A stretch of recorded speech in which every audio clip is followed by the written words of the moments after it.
پورا دین، سارا دین ائمہ طاہرین علیہم الصلوۃ والسلام کی معرفت ہے۔ ائمہ طاہرین علیہم الصلوۃ والسلام کی اگر معرفت ہو تو انسان دین پر ہے، اگر ائمہ طاہرین علیہم الصلوۃ والسلام کی معرفت نہ ہو تو انسان، رسول پاک صلی اللہ علیہ وآلہ وسلم نے فرمایا امت کے 73 فرقے ہوں گے، سب جہنمی کلہم فی النار، یعنی اس میں اور کافر میں کوئی فرق ہی نہیں ہے سوائے اسم کے۔ اسم مسلمان کا اطلاق ہوگا ایسے مسلمان پر جس کو ائمہ اطہار علیہم الصلوۃ والسلام کی معرفت نہیں ہے، اور یہ تو پورا ہے مسلمانوں کا اس مسئلے پہ اجماع ہے، لیکن عاقبت اس کی وہی ہوگی جہاں پہ نمرود و فرعون کا ہے۔ تو ائمہ طاہرین علیہم الصلوۃ والسلام کی معرفت، ان کے مراتب، ان کے حقوق، یہ ہر مسلمان پہ اس کو جاننا بنہایت ہی ضروری ہے، جہاں تک ہو سکتا ہے، جہاں تک ممکن ہے۔ وہ اس حد تک کہ وہ ناممکن نہیں ہے، ناممکن ہے وہ ہم سے نہیں مانگا گیا، لا یکلف اللہ نفسا الا وسعها۔ اچھی بات ہے عزیزوں، ملاحظہ فرمائیے، آپ کی خدمت میں ایک کتاب پیش کرتے ہیں، کتاب اعمالی شیخنا الصدوق رحمہ اللہ، چاپ المطبع المحیدریہ بالنجف الاشرف، اللہم صل علی محمد وآل محمد وعجل فرجہم الشریف۔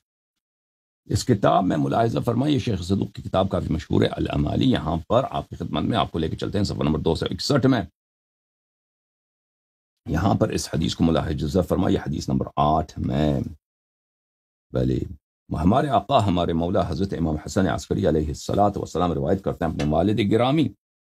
حضرت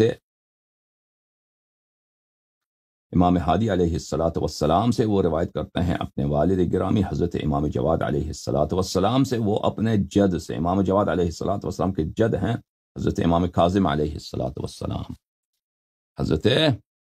باب الحوائج موسیٰ بن جعفر سلام اللہ علیہ، اور ان کے جد ہیں امام صادق علیہ السلام بھی ان کے جد ہے، امام باقر علیہ السلام ان کے جد ہیں۔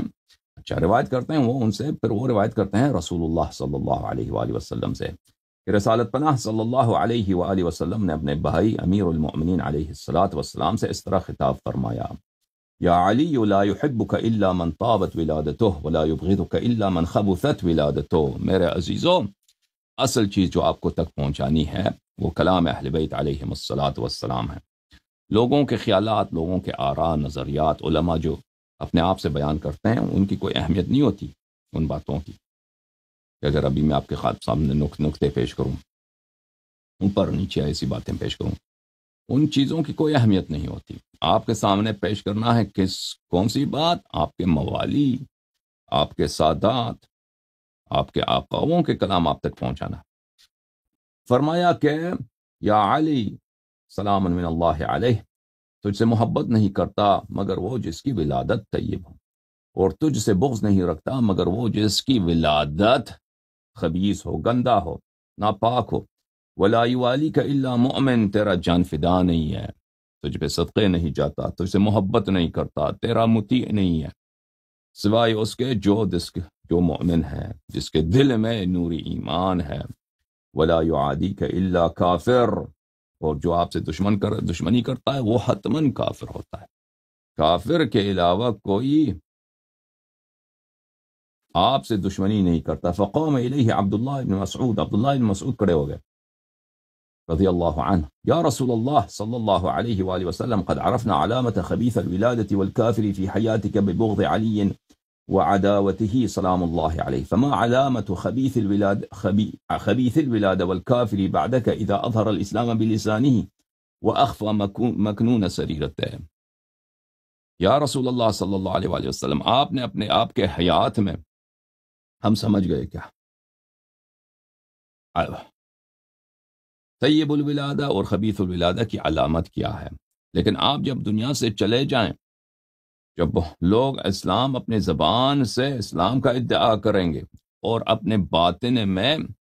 جو بات ان کے دل کے اندر چھپی ہے وہ تو چھپائیں گے، اس زمانے میں ہم کیسے پہچان لیں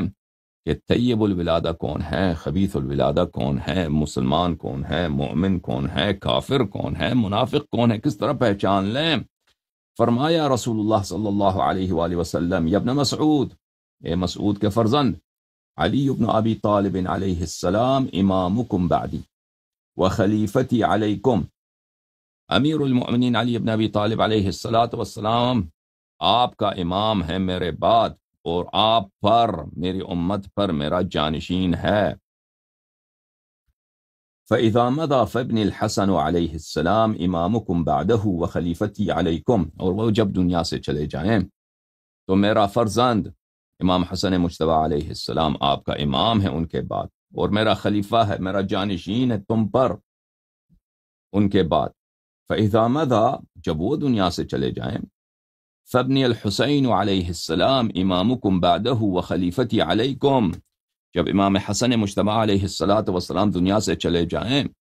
تو ان کے بعد میرا فرزند، میرا نور دو عین، میرے سر کے تاج، میرے دل کا تارا، میری زندگی کی روشنی، امام حسین علیہ السلام آپ کا امام ہے، اور آپ سب پر میرا جانشین ہے۔ ثم، ان کے بعد،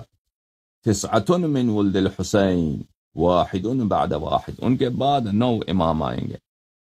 امام حسین علیہ السلام کے فرزندوں میں سے، امام حسین علیہ السلام کے صلب اطہر و اقدس سے،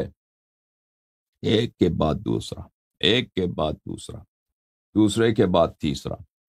وہ کون ہوں گے؟ ائمتکم، وہ آپ کے امام ہوں گے، وخلفاء علیکم، اور وہ میرے جانشین ہوں گے آپ سب پر، تاسعہم قائم امتی، 9واں ان میں سے جو ہوگا، 9 فرزند حضرت امام حسین علیہ السلام، ایک کے بعد دیگر، اور ان میں سے جو آخری ہوگا، 9واں جو ہوگا، وہ میرے امت میں قیام بالحق کرنے والا ہوگا، وہ میرے دل کی امید ہے، وہ اسلام کا امید ہے۔ یملأ الارض قسطا وعدلا کما ملئت جورا وظلما، اللہ تعالیٰ کا وعدہ، اور یہ وعدہ کبھی توڑا نہیں جا سکتا، اور نبی کریم صلی اللہ علیہ وآلہ وسلم کے وعد اکید کہ امام زمانہ عجل اللہ تعالی فرجہ الشریف دنیا کو عدل و انصاف سے بھر دیں گے، جس طرح دنیا ظلم سے بھرا ہوا ہوگا، یہاں تک کہ احادیث میں ہے کہ جانور بھی ایک دوسرے پہ ظلم نہیں کریں گے، شیر چل رہا ہوگا اور ہرن چل رہا ہوگا اکٹھے ساتھ، شیر کبھی ہرن کو چیر پار نہیں کرے گا۔ اس طرح سب لوگ، حیوانات، وحوش، سب امن و امان، عدل و انصاف سے رہیں گے۔ لا يحبهم الا من طابت ولادته ولا يبغضهم الا من خبثت ولادته، ان سے محبت نہیں کرتا مگر وہ شخص جس کی ولادت طیب ہو، اور ان سے بغض نہیں رکھتا وہ شخص مگر جن کی ولادت گندا ہو، خبیث ہو، پلید ہو۔ ولا يواليهم الا مؤمن ولا يعاديهم الا کافر، ان کا جانفدہ نہیں ہوتا، ان کا مطیع نہیں ہوتا، ان کا نوکر چاکر غلام نہیں ہوتا مگر وہ شخص جو کہ مومن ہو، اور ان کا دشمن نہیں ہوتا مگر وہ شخص جو کافر ہو۔ من انکر واحدا منہم فقد انکرنی ومن انکرنی فقد انکر اللہ عز وجل، جو ان میں سے ایک کا انکار کرے اس نے میری نبوت کا انکار کیا ہے، میری رسالت کا انکار کیا ہے، اور جو میرا انکار کرے اس نے اللہ کا انکار کیا۔ ایک امام کا انکار اللہ تعالیٰ کا انکار ہے۔ ومن جحد واحدا منهم فقد جحدنی ومن جحدنی فقد جحد اللہ عز وجل، اگر ایک ان میں سے ایک کا کوئی شخص پہچان کر انکار کرے تو اس نے مجھے انکار کیا ہے، میرا جحد کیا ہے، اور جس نے میرا جحد کیا ہے، انکار کیا ہے، نہیں مانا ہے، اس نے اللہ تعالیٰ کا جحد کیا ہے، انکار کیا ہے، نہیں مانا ہے۔ لأن، اس وجہ سے، دلیل یہ ہے، طاعتہم طاعتی ومع طاعتی طاعت اللہ، ائمہ ابرار علیہم السلام کی طاعت میری طاعت ہے، اور میری طاعت اللہ تعالیٰ کی طاعت ہے۔ وَأَطِیعُوا اللَّهَ وَأَطِیعُوا الرَّسُولَ وَأُولِي الْأَمْرِ مِنْکُمْ، ومعصیتہم معصیتی ومعصیتی معصیت اللہ عز وجل، اور ان کی معصیت میری معصیت ہے، اور میری نافرمانی، میری معصیت اللہ تعالیٰ کی نافرمانی و معصیت ہے۔ یا ابن مسعود، ایاک ان تجد فی نفسک حرجا مما اقضی فتکفر، ابن مسعود، میں جو حکم دیتا ہوں تو برحذر رہو، خبردار رہو کہ دل کے گوشے میں بھی، دل کے نہا خانے میں بھی، ان میری باتوں سے کبھی کوئی ناراضگی کبھی کوئی ناقراری، کبھی کوئی بے چینی تیرے دل میں نہ ہو. کہ اگر ایسا ہوا تو کافر ہوگا. نبی کریم صلی اللہ علیہ وآلہ وسلم کا ہر فرمان، ان کا ہر حکم ظاہر میں بھی ماننا ہے، باطن میں بھی ماننا ہے، اور اس پر راضی بھی ہونا ہے، تسلیم بھی ہونا ہے. فوعزت ربی، میرے رب کی عزت کی قسم، ما انا متکلف ولا ناطق عن الهوى فی علی والائمة من ولده سلام اللہ علیہم. میرے رب کی عزت کی قسم، میں یہ جو آپ کو فرما رہا ہوں، بتا رہا ہوں کہ ان کی طاعت کرنا،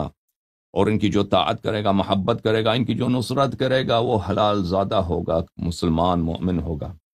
اور ان کی معصیت نہ کرنا، اور جو ان کی معصیت کرے گا، ان کا انکار کرے گا، وہ حرام زادہ ہوگا، کافر ہوگا. یہ جو آپ کو کہہ رہا ہوں اس لیے نہیں کہہ رہا ہوا کی وجہ سے کہ یہ میرے گھر والے ہیں، گھر والوں کی چلیں، کوئی ان کے لیے کوئی دکان کھول دیں، ان کی کاروبار جو ہے بہتر ہو جائے، ان کے روزگار گارنٹی ہو جائے. میں اس لیے نہیں کہہ رہا، ہوا سے نہیں کہہ رہا. یہ میں آپ کو مشکل میں نہیں ڈال رہا، ہوا نفس کی وجہ سے نہیں کہہ رہا. یہ اللہ کا حکم ہے، یہ رب العزت کا حکم ہے. ثم قال وهو رافع يديه الى السماء، پھر رسول پاک صلی اللہ علیہ وآلہ وسلم نے دونوں ہاتھوں کو آسمان کی طرف اوپر کیا اور فرمایا اللہم والی من والا خلفائی و ائمتی امتی بعدی. اے اللہ تو مولا بن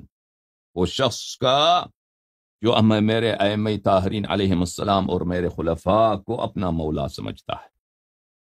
تو اس کا مولا بن، تو اس کی نصرت کر، تو اس کی سرپرستی کر. وعاد من عاداہم، اور جو ان سے دشمنی کر یا اللہ تو ان سے دشمنی فرما. وانصر من نصرہم واخذل من خذلہم، اے اللہ نصرت فرما، اے اللہ سرپرستی فرما جو میرے اہل بیت علیہم السلام کو، میرے وارثین کو، میرے خلفاء کو، ائمہ ابرار علیہم السلام کی نصرت کرے. سن رہے ہو مسلمانوں، او شیعو سن رہے ہو؟ نصرت کیا؟ نصرت کرنا نہیں کرنا آپ نے. امیر المؤمنین علیہ السلام کی، امام حسین علیہ السلام کی، امام زمانہ عجل اللہ تعالی فرجہ الشریف کی، حضرت امام رضا علیہ السلام کی، ان کے والد گرامی کہاں پہ تھے؟ بہت سال جیل میں تھے، ظالمین کے قید میں تھے، کوئی خبر نہیں آ رہا. حضرت امام کاظم علیہ السلام کا نصرت کرنا ہے یا نہیں کرنا؟ تو سوچو تم کس طرح نصرت کر سکتے ہو. وانصر من نصرہم، جو ان کی نصرت کرے اللہ تو ان کا ناصر کر. وخذل من خذلہم، اور جو ان کو اکیلا چھوڑ دے، نصرت نہ کرے یا اللہ تو اس کا دشمن بن، تو اس کو چھوڑ دے، اس پہ اپنی رحمت نازل نہ کر، تو اس کو تنہا چھوڑ دے جو میرے اوصیاء طاہرین علیہ السلام کو چھوڑ دیتا ہے. ولا تخل الارض من قائم منهم بحجتك ظاهرا او خافيا مغمورا لئلا يبطل دينك وحجتك وبرهانك وبيناتك. فرمایا کہ یا میرے رب، میری زمین کو کبھی بھی میرے ان 12 امام علیہ السلام میں سے کسی ایک سے خالی نہ رکھنا، چاہے وہ ظاہر ہوں وہ چاہے وہ مخفی ہوں، تاکہ تیرا دین باطل نہ ہو جائے، تیرا دین ختم نہ ہو جائے، تیری حجت، تیری برہان، تیرے آیات و بینات یہ ضائع نہ ہو جائیں. ثم قال، پھر رسول اللہ صلی اللہ علیہ وآلہ وسلم نے فرمایا ابن مسعود قد جمعت لكم في مقام هذا ما ان فارقتموه هلكتم وان تمسكتم به نجوتم. ابن مسعود، میں نے تیرے لیے جمع کیا ہے، میں نے اس مختصر حدیث میں ایک صفحے سے کم میں نے اس بات کو جمع کیا ہے جو پوری توحید کا، رسالت کا، قرآن کا، صوم و صلات کا، اصول و فروع کا نچوڑ ہے، کہ اگر اس کو تم پکڑو، اس کو تم سیکھو، اس کو تم اپنی زندگی کا نصب العین بناؤ تو تم نجات پاؤ گے، اور اگر اس کو تم نے چھوڑ دیا تو حتماً اللہ تعالیٰ کے ابدی عذاب میں ہلاک تم مبتلا ہو جاؤ گے. والسلام على من اتبع الهدى اللهم صل على محمد وآل محمد وعجل فرجهم الشریف. جوم جاؤ، پرواز کرو، کیوں فخر سے سر اٹھا، کیونکہ اللہ تعالیٰ نے تمہیں انتخاب کیا. صراط حق پر صرف تم ہو، صراط ایمان پر صرف کیا، کیونکہ اللہ تعالیٰ نے تمہیں انتخاب کیا. صراط حق پر صرف تم ہو، صراط ایمان پر صرف